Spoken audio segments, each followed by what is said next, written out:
University of Venda. Over to you, Prof. Do you need this? No. Thank you very much, Prof. Colleagues, good morning. May I request the colleagues at the back to take up their seats, please?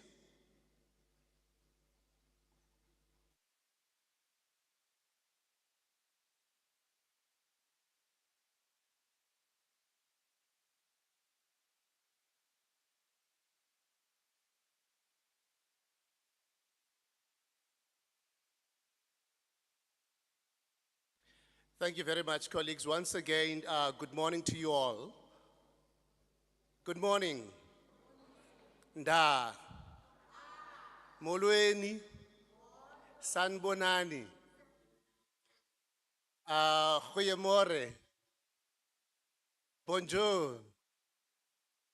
Okay. Thank you very much. Program Director, let me thank you for granting me these few minutes to welcome everybody here. Let me start with our DVC. I recognize Professor Feza, who is our DVC for Research and Postgraduate Studies at the University of Venda. The DVC for Research, Innovation and Partnership in absentia, Professor Singh, DVC at the University of Limpopo, who is represented today by Prof. Rafapa. The President of Sahuda in absentia, Professor Pamela Maseko, the Deputy President of Sahuda, who is in our midst, Professor Masoha, our fellow Executive Deans for Humanities. May I kindly request all the Executive Deans for Humanities who are here just to stand up so that everybody can see them. My fellow Executive Deans.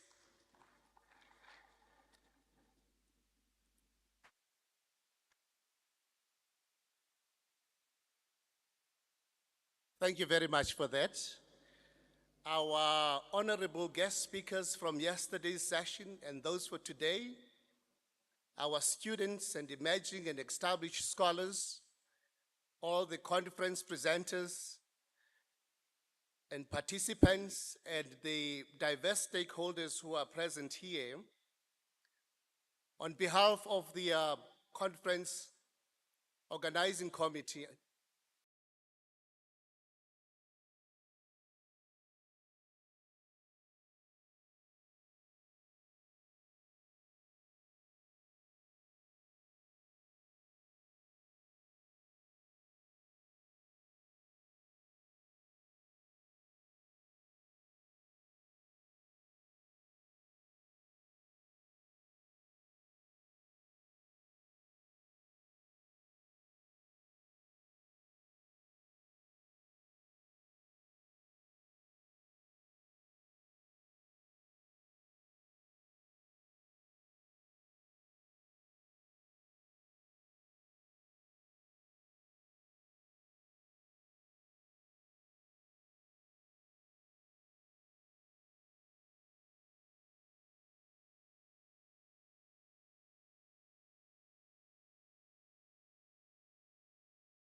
that were delivered by the executive leadership from the conference co-hosting universities, the University of Venda and University of Limpopo, to the very insightful message from the president of Sahuda, which was followed by the response from our DVC Teaching and Learning from the University of Limpopo, Professor Madajin, and which was also followed by the powerful keynote address that was delivered by our honorable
graduate more than 50. Ladies and gentlemen, as was pointed out, the existence advantages were some advantages. There are ways of course, the fact that since the evolution of research in ancient Greece, in the days of structuralism, post-structuralism, modernism, postmodernism, and today we're speaking of transmodernism. All these isms we know are masked and are meant to disavow what is said to be a racist agenda, traversing the whole globe, effacing the truth, and disowning the originality and authenticity of thinking from races other than white, since we all became so obsessed with the pigment at the cost of all other human endowments. We know that during Enlightenment, before Enlightenment, humanism was one. During Enlightenment, European humanism divorced science from spirituality. African humanism continued and said, it is not scandalous to remain mystical and spiritual in a scientific world. While the other side said, the other side of the equation said, man is at the center of humanity, all other is subservient.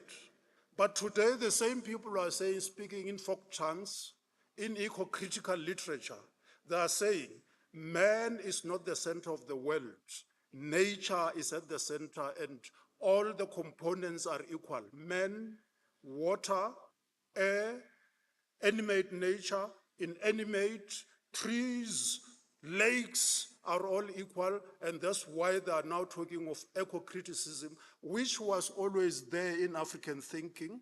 African humanists have always believed that not only man is at the center, they believe that there is a supreme being present in all nature and animates everything, and man is not more important than water, the trees, and all that, because the Greeks talk of the arche, which is the animals giving life to animate and inanimate, and man can thus never be above them. So we have been consistent in pursuit of the truth. It is against that backdrop that, as the University of Limpopo was saying, our humble contributions in bolstering and supporting your efforts as Sahuda-Nihss are in the form of us making sure, number one, that when doctoral and master students register, their proposals are finalized, approved, and are issued with ethical clearance in the first 6 months. We set against the grain where there is a bit of comfort zone. As research leadership in the Faculty of Humanities, we said after registration, supervisors must reach out and start supervising in 24 hours. And we sounded insane, but we proved that it is practicable, because supervision doesn't mean chapter 1, doesn't mean a complete proposal. It means reaching out and saying, the MOU, how long do you take to submit a chapter or a proposal after I've marked, and so on and so on. We have bolstered in response to the National Doctoral Review our systems, and now at the University of Limpopo, in line with our quality improvement plan, after a supervisor and a supervisee have started the journey before formal registration, because when we register formally, already we want an MOU that happened before formal registration, we are saying In the first month, we want a progress report from the student. That will be escalated to the supervisor. 3 months after registration, we caution the student with a warning letter that you are left with less than 2 months before you might face termination, so that we intervene. We intervene. We do not take our students to the guillotine, and we do not actually pride ourselves in cutting short the careers of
that we breathe and negate the pernicious vantage point and perspective informing research meant not to pursue the truth, unlike African philosophy, unlike our scientific endeavors in supporting research. Thank you so much. I'm intimidated. Thank you.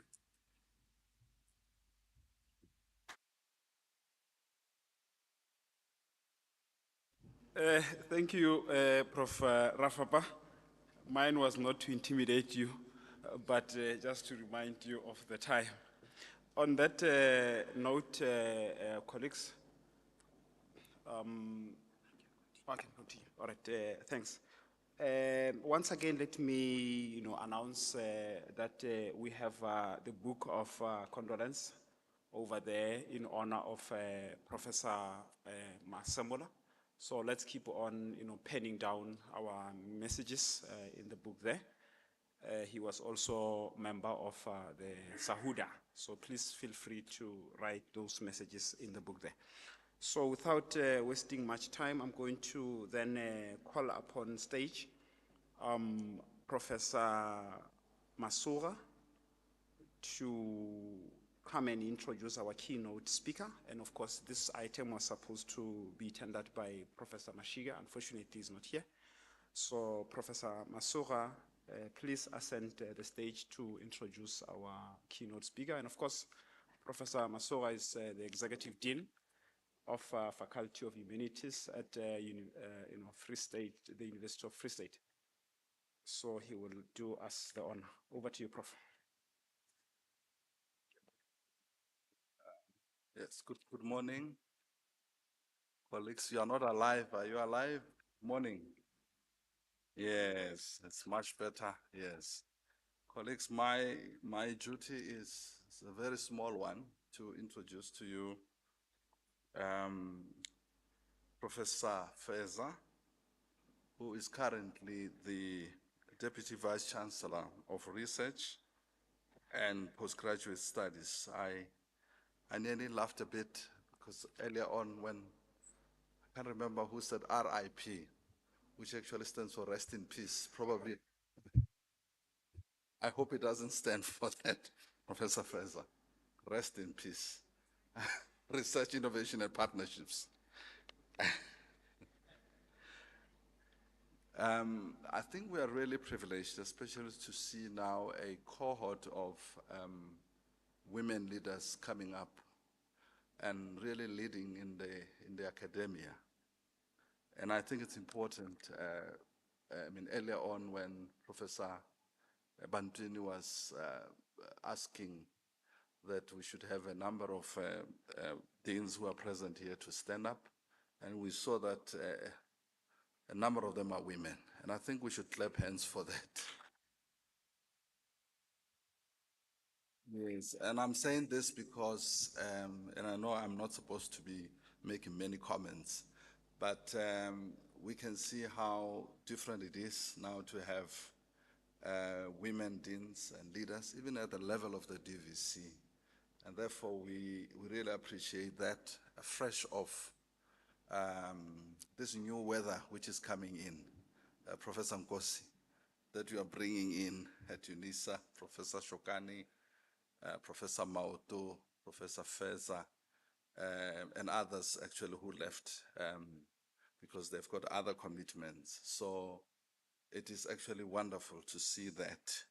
I think at some point, maybe 10 years to go, we might actually have a publication on your reflections as women. What does it mean? Some of the challenges that you meet, and some of them are meted to you by men, because you find that men actually organize and say, "Re tla mmontsha zomkhombisa namhlanje who we are." But I think it's wonderful, especially for the group of women, young women researchers that are with us today, to actually see that this is actually possible to go up on the ladder. So let me then come to the task. I have already said that Professor Nosisi Nelly Feza is the Deputy Vice Chancellor. As I said, RIP, but not for rest in peace.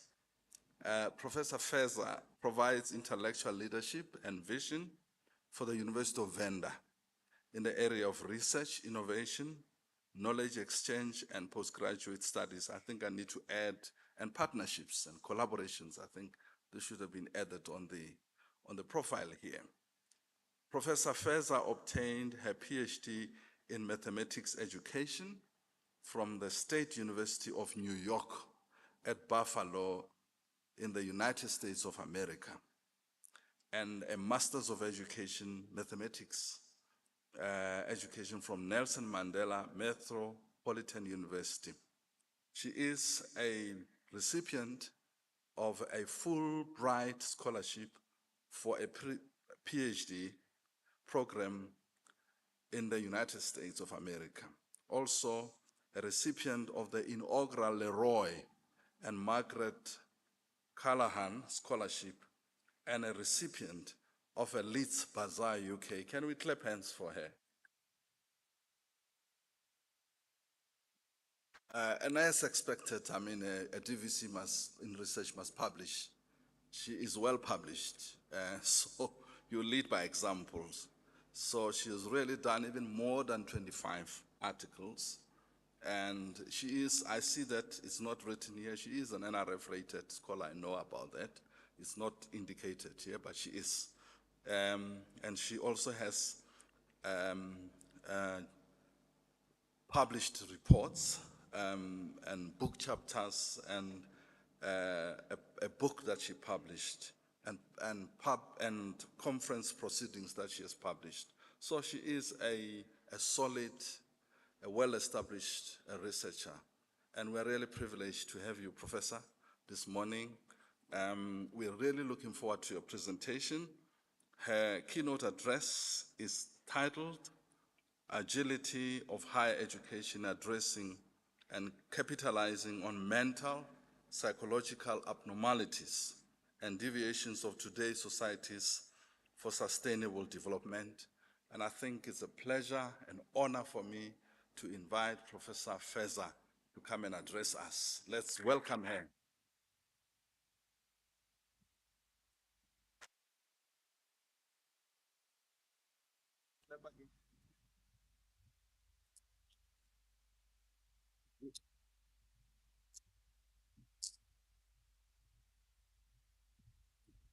Thank you so much. I highly appreciate your input.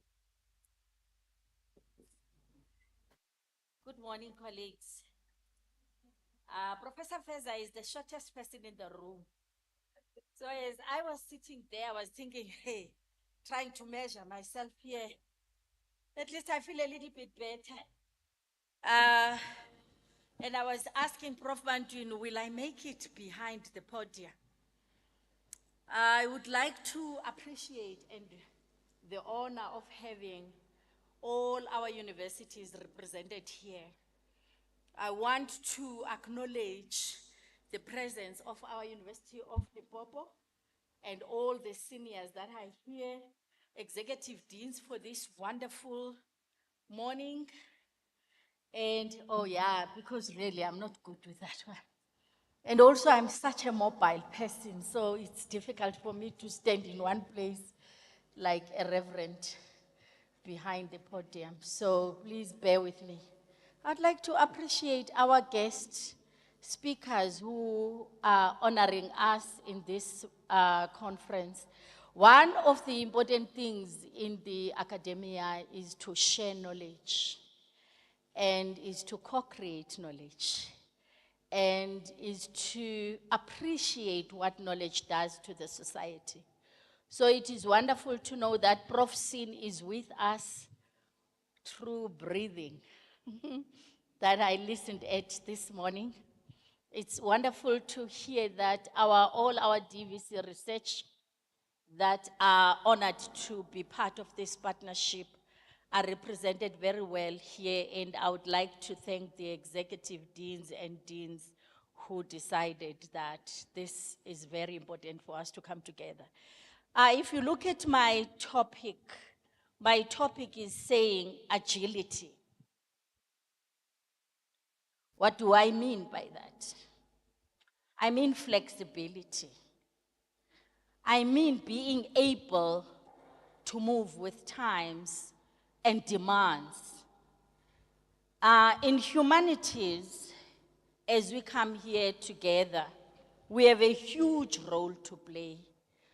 But funny enough, the research fraternity was always recognizing the pure sciences. But if we talk about humanities, who practice those pure scientist activities? It's a human being. Who conceptualize them? It's a human being. Who design?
African child. We don't have orphans, but then we use the foreign language and foreign ideas. we realized that we can't have orphans again. We had to go back to who we are in our Ubuntu concept. I have a son of mine whom the mother passed on and the father passed on. And when he joined Nelson Mandela University, they told him he's an orphan. Then he phoned me and said, okay, thank you. It's this, okay, thanks. They told him, you are an orphan. Then he phoned me, he said, Sisi, they say I'm an orphan. I said, why are they saying that? I told them I have 5 mothers. Actually, I'm richer than anyone else around here, even them. I'm not an orphan because the biological mother passed on. So in our African concept, we don't have orphans. And I'm encouraging us, as we educate the young people who are now even talking about black tax. I don't know if you know black tax. We need to educate our children, because black tax mean there will be orphans. Black tax mean there will be isolation, there will be division. However, as we hear our children talking about black tax, let's reflect on ourselves. Why is it black tax now? What is it that went wrong that makes them to feel it is black tax? And start educating in our classrooms at the university level about this concept of black tax, understanding their lens on it, bringing our lens, but looking at the society and bring it in through our community engagement to teach ourselves about this new concept, black tax. Because if we allow it to fly and take its own direction, we are going to lose our identity. We must be very careful of these new concepts.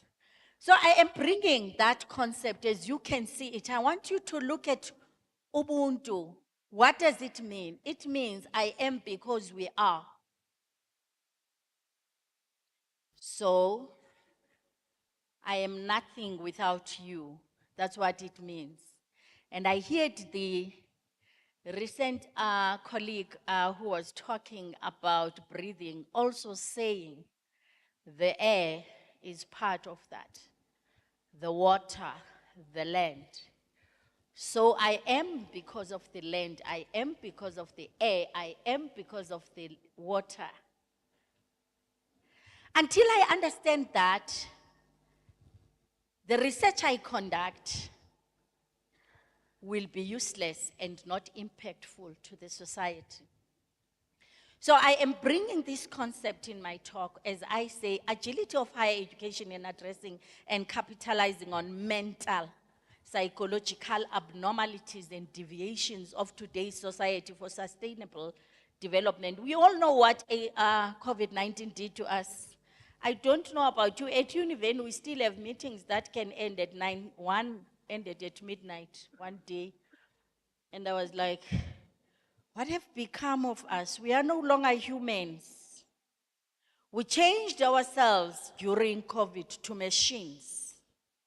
We got scared, because the reason why we became machines, we got scared of losing our jobs.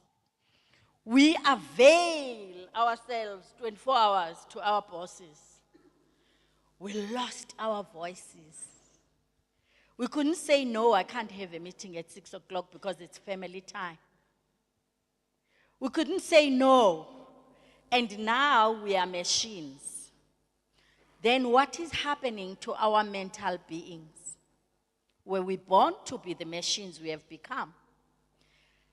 Does becoming a machine today make you productive? Or are we making noise in these meetings where we end up not implementing anything? Because I don't understand, if you are having these meetings that we are having every day until 9 or 12 midnight, when are you implementing? Because the meeting starts at 9. When are you reflecting? What about the cognitive structures of our brains? How are they working now? No wonder you will find us in the country making some progress, but going 5 steps behind. Just we make one, but the way we reverse very fast because we can't reflect, because we are in meetings all the time. I will show you what meetings do to people all the time. Now, my presentation is about my rationale, education relevancy and development, humanities, working during working hours, human influence and poverty, influence of artificial intelligence. Oh, shame, you gave me this and I'm not using it. What a naughty presenter. I'm so sorry. So you can fix it so that I can be. So am I right now if I go back to it? Okay. Thank you. I'm so sorry about that. I forgot I was having it in my hand. But it's not showing here. It's not showing there. But I'm using your thing. Yes, so I'm doing that. That's where I am. Can I use that? Oh, thank you. Thank you so much. I press this one. Okay. Okay, colleagues, I'll be talking while it's trying to show. I have some statistics to share that are 2023 statistics. These statistics are saying, as from the second quarter of 2023, the majority of the unemployed individuals in South Africa had an education level below matric, which is below grade 12, one of the most important grades in South Africa. Unemployed individuals that have finished their matric year represent around 40%. And they are not employed. Again, while graduates made up about 2.4% of those that are not employed, it is important to note then the age of these unemployed South Africans. Is it showing now? Thank you. As of 2023, around 18.2 million people in South Africa are living in extreme poverty, with the poverty threshold of 36 rand, 46 cents a day. And I'm thinking about these 36 rands. Remember, guys, I'm a maths education person, so numbers are my friends. It's one loaf of bread, and then you are left with 16 rand. And you can't buy paraffin if you don't have electricity. You are staying in a shack with that 16 rand. You can't buy anything to make sure that bread, there is something nutritious you add on it. I just want us to have that idea of where we are right now in the country in terms of unemployment, and we in this room are training or producing graduates. And I want us to question the type of graduates we are producing. There was a time in South Africa, I think 1996, Prof. Bantwini, we were called by the government to go and retrain teachers. And universities were like, we are not participating. And I was like, but you are the ones who are throwing dirty water in the floor. So who must clean it? Because we are the ones who are producing these graduates that are not making any change in our economy. So we are the ones who are responsible for what I've just shared with you statistically. And I want us to, especially in humanities, to take that seriously. So, if we are moving forward with this, by 2030, we will have over 19 million South Africans who are still on this 36 rand, which means they might not even be able to buy bread. Bread will be a luxury. then the question is, what is it that they will be able to consume? And then we have to think seriously about mental health challenges. I hope our colleagues who are looking at our psychological beings are here. I want people to understand that when you give birth to a child and you can't even afford a slice of bread, you are always angry. But this anger, you direct it to this child. Because the punching bag is this child. And this is the child that goes to the classroom that the educators have to teach. So our society is highly broken. You have parents dealing with mental issues because of poverty that are transferred to children who are angry, who feel like beating the teacher in the classroom. I'm sure you've seen those. As early as 5 years old, those kids want to fight. Because people fight with them at home every day.